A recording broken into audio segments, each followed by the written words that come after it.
job, you're awesome. Who doesn't like a little bit of encouragement? But if you're always saying good job, it can be very repetitive, and in this video lesson I will teach you other ways to say good job in English. Now, if this is the first time you're here on my YouTube channel, welcome. My name's Adriana from EnglishTeacherAdriana.com. I help English learners improve their English, boost their confidence to finally speak English confidently. Make sure to subscribe to my YouTube channel, turn on notifications so that you know, get that bell when I post my next video lesson here to help you improve your confidence speaking in English. Guys, in this video lesson there will be many phrases, many expressions you should be using to better express good job in English. Make sure to use and apply the shadowing technique. While we're going through these phrases, going through examples, make sure to say them out loud, repeat at the same time after me to help you remember and use these phrases when speaking in English. Go and find yourself a quiet corner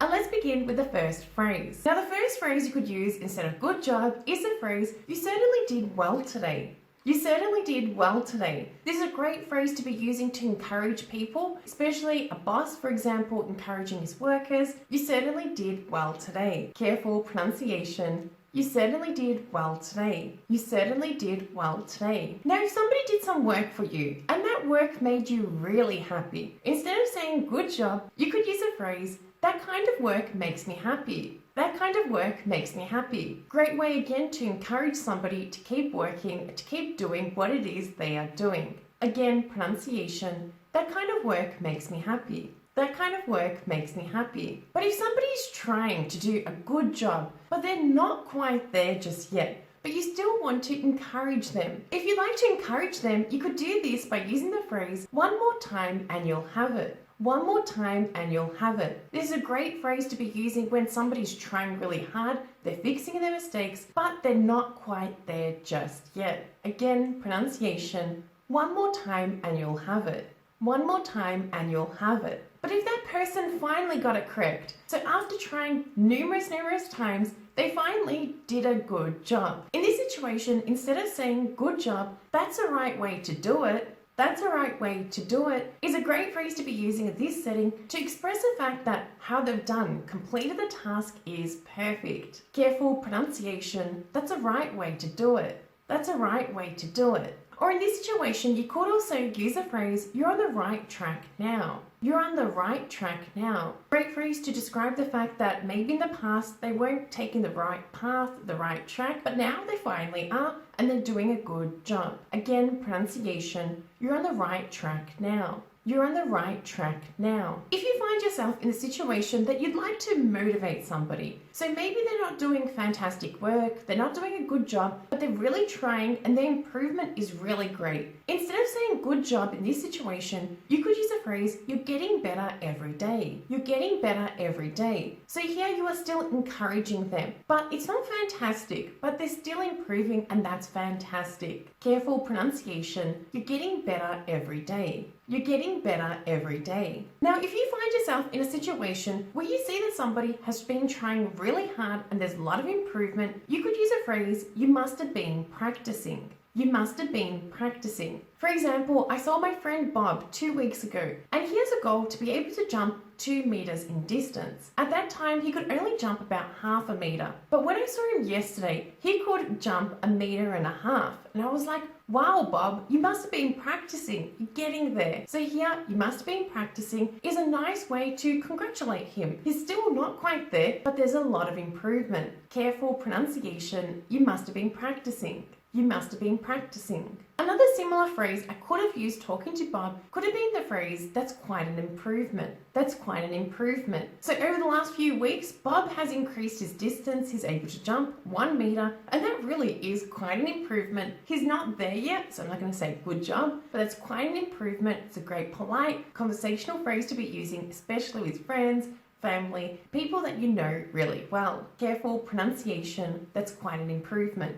That's quite an improvement. Now, in the situation that Bob called me right now, he tells me, Adriana, I can finally jump 2 meters. Now, there are some other phrases I can use instead of good job. One great conversational phrase is the phrase you've got it made. You've got it made. This is a great informal phrase to be using in conversational settings with friends and family, people that you know really well. Careful pronunciation, you've got it made.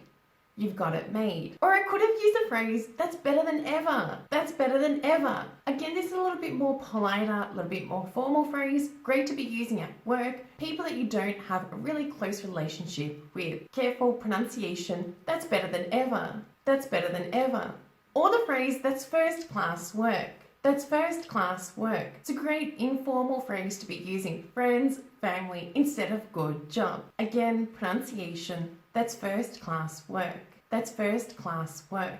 Now, some shorter phrases I could also use could be the phrases excellent, excellent, fantastic, fantastic, super duper.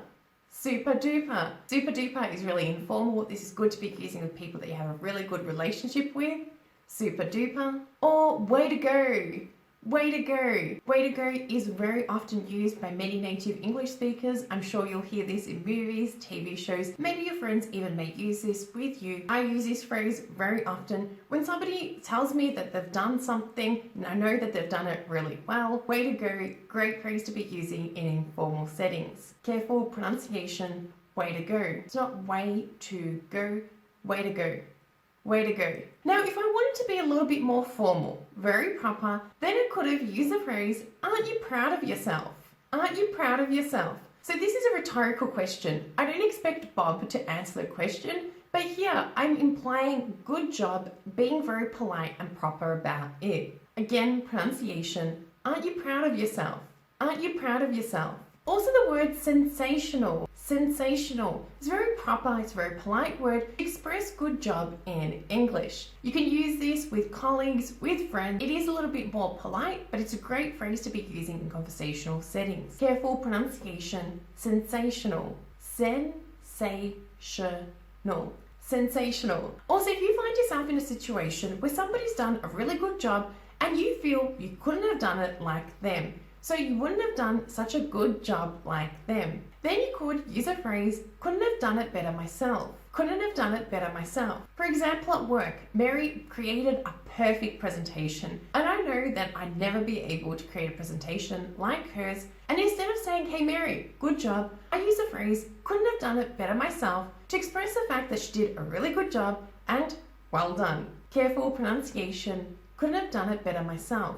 Couldn't have done it better myself. But if you have a colleague or know somebody who sometimes does really good work, sometimes they don't, but on that day, for example today, they did something really good and you'd like to tell them, hey, good job. Instead of saying good job, you could use the phrase, you've got your brain in gear today. You've got your brain in gear today. This phrase is great to be using for tasks that are done really well that require a lot of thinking. So, and also with somebody who maybe sometimes does a good job and sometimes doesn't do a good job. It's a great phrase to be using in this setting. Careful pronunciation. You've got your brain in gear today. You've got your brain in gear today. Now, a less formal phrase, great to be using with friends and family in conversational settings, is a phrase, now that's what I call a good job. Now that's what I call a good job. This is great to be using in informal settings. Careful. Now that's what I call a good job. Now that's what I call a good job. Now a shorter way of expressing this is with the phrase nice going. Nice going. Really great to be using in conversational settings, people that you have day-to-day interactions with, and an informal relationship. Careful pronunciation. Nice going. Nice going. Now, if you feel like somebody has done really well on a certain day, then you could use the formal, proper phrase, you outdid yourself today. You outdid yourself today. It's a great phrase to be using in work setting, professional settings you may find yourself in. You need to tell somebody they've done a good job. Careful pronunciation, you've outdid yourself today. You've outdid yourself today. Or a less formal way of expressing this could be with the phrase, you're doing beautifully. You're doing beautifully. This is a great phrase to be using in conversational settings. It is okay to be using this at work with people that you know really well. Careful pronunciation, you're doing beautifully. You're doing beautifully. Remember guys, that practice makes perfect. Make sure to watch this video lesson a few times. use and apply the shadowing technique to help you remember and use these phrases when speaking in English. Let's take it one step further now by completing a homework task together. Watch this video lesson for the third time, choose 5 new phrases you've come across in this video lesson, and create a sentence personalized to you to help you remember and use these new phrases when speaking in English. Remember guys, if you like this video lesson, make sure to like it, subscribe to my YouTube channel, turn on notifications so that you know you get that bell when I post my next video lesson here to help you improve your English. Continue learning with me by downloading my free audio guide where I share with you exactly what you need to be doing every single day to drastically improve your confidence speaking in English. Thank you for watching, thank you for being here, and I look forward to seeing you in my next lesson. Bye for now.